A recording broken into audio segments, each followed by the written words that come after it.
this year. Is decision making for a freshman? Is decision making becoming one of his strengths? The reason why he's competing well for that spot? I mean, they've all been reasonably good as much as we're throwing it. And we've had, if you look at it, going back from Trey's time through, we've had a few. I think we've got. Are we sitting at 4, 5? We have 5 interceptions, I think, and we probably got maybe twice that many, maybe 15 a dozen that you would even say, why did you throw that ball? So there's the decision making in general. It's part of when we talked last year. We weren't changing offenses, but we were changing the way we process and think and teach it. And I think it's a part of just the system. Nate handles it well. The other guys have been pretty good, but it's all about understanding our concepts and how to make quick decisions. And as a freshman, Nate does it well. But as we start, I think for the most part, Trey and Cam haven't been too bad either. So a lot of that credit goes to Coach Johns and to Coach Luttrell. And those guys now, they spend more time than anybody watching extra tape, film study. And there's a lot of time in practice just repping on, decision making, ball. I mean, I just stand in practice all day. 1, 2, 3, throw it, ball. Just get it out, get it on time, make quick decisions. And, if you get a chance, and that's why you guys get a chance to do a practice, watch the ball's not on the ground a lot. We're throwing the ball to spaces and spots and on time, and it's just a part of the package. And we're not really that good at it yet. We just played our worst game, and we're going to keep building on that. But Nate's handled decision-making reasonably well, and I think most of them. I think it's also a credit to the coaches and what they're trying to do. Those two, have they kind of embraced maybe the off-the-field responsibilities, being in the film room, studying the way you want? I know that's something that position kind of struggled with in your eyes sometimes. If you listen, that's a great question. If you listen to a lot of our coaches, a lot of those guys I think sometimes it's part of the morning routine. Practice is over, so they get back at night and come back for dinner, and they're not tired, just been here, and so I mean, we're getting a lot of guys. I mean, the defensive players have probably put more time on task on their own than anyone else. And you can't mandate it, you can't make it mandatory, but I mean, every night there's a stream of those guys coming in, on their own. The coaches are calling recruits, and the coaches are game planning, but they're sitting in somebody's office watching tape. And we like to do that more than, give them the DVDs or the huddle things that they can pull up on their own. And we kind of like them to get around each other. And so I think our schedule has embraced that. The quarterbacks are doing a lot, but if you talk to our defensive coaches, I've heard Coach Eckler say that to me, and I think he shared it with you guys. The commitment of a lot of the offensive line, 4:35 o'clock for dinner, there'll be 5, 6, 7 of those linemen sitting in Coach Fry's office by themselves watching tape. Will Maddie's kind of the ringleader, and he's kind of coaching them up. So those kids are, and I like it. I mean, you don't get a 4.0 if you don't go to the library and study. And we're trying to get a 4.0 on Saturdays, and it's just not our practice time. You gotta rest, you gotta eat right, you gotta take care of your body, you gotta mentally prepare. And I think our guys are embracing. That's the process, and our guys are understanding that better. And I think that's why we have less mental errors.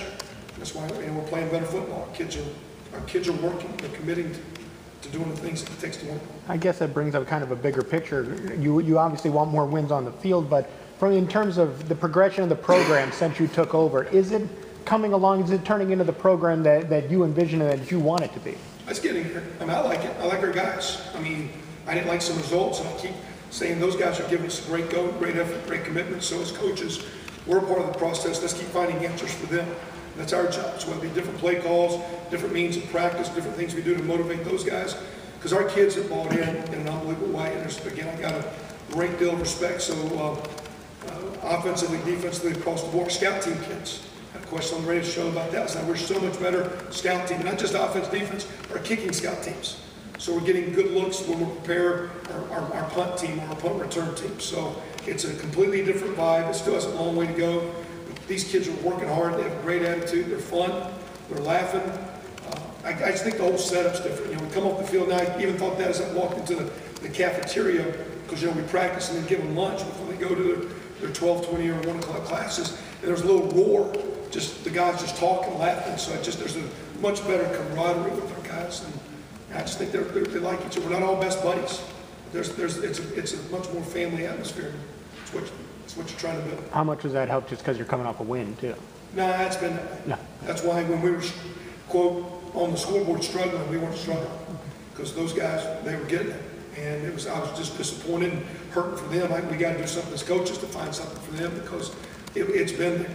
And it actually started in the last year. You know, those last 3-4 weeks last year, it was a different environment in the locker room that led to a really good winter, really good spring. We're still a long way off, but the deal is we got to continue to keep building. And we got to build when we have bumps, and we got to build when we have some sunny days. And it's a constant, and it's going to be that way forever. And that's with the program we're playing. That's how that program's founded, and that's what they're doing today. I guarantee over there, they're going to put together a good week of playing. And that's what good programs do. We're playing a great program. That's what we're trying to be. So if we're good, we'll keep fighting that process and learning how to do that. Coach, the NCAA is expected today to pass a proposal that has tougher sanctions on coaches who break rules, up to a year suspension. Do you think that's too tough, a year? Or what's kind of your thoughts on that? Well, it comes down to I personally like it because in my world, being a head coach but being an assistant so long, I still think a lot like an assistant coach.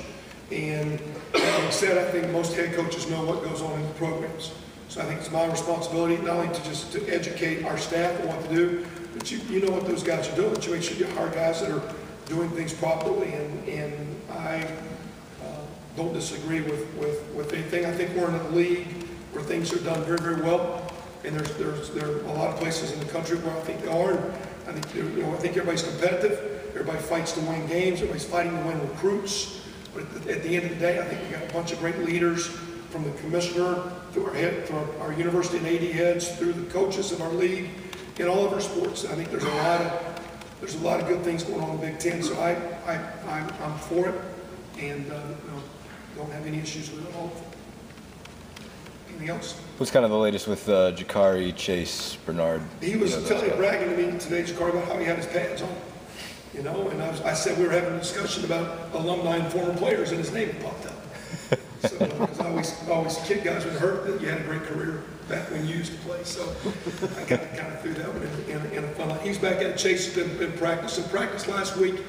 But I think, like, when Bernard Taylor's back there going, he's clubbed up cast, he's just hitting in at pain tolerance with a little pin. He's got like a little half cast. Colin Lawrence came in and played well for him, as he did last year. Probably should have been playing maybe earlier in rotating those guys anyway. But those, we've came out these last few games reasonably healthy. Jakari did some action. Hoover has done a bunch. But when you miss as much time to Chase did, you get a little out of the mix. Flo's played well. Griffin Dawson's played solid as well. But I expect those guys to be in the flow. And we'll see as we go through this week how much we get out of Chase. I'd like to think it's going to be, he practiced last week. I don't think he got any action, but I think he should be in the mix. We'll see as this week flows. Jakari hasn't missed as much, how much he gets back in the action. But for this time of the year, and as hard as we play and as hard as we practice, we're reasonably healthy. We need to keep moving in that direction. Real quick with Tevin Coleman, he didn't get any carries, I don't think, last week. Is he doing okay, or? Yeah, I mean, just you rotate the guys around.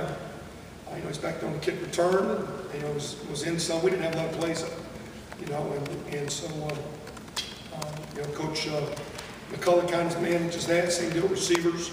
We're playing about 6-7 receivers. I don't know if they're starters.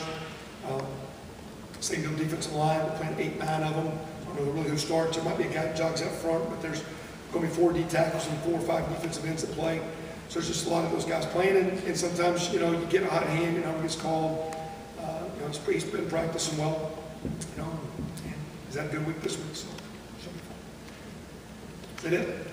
Appreciate it, guys. Thanks a lot. Thanks for being here.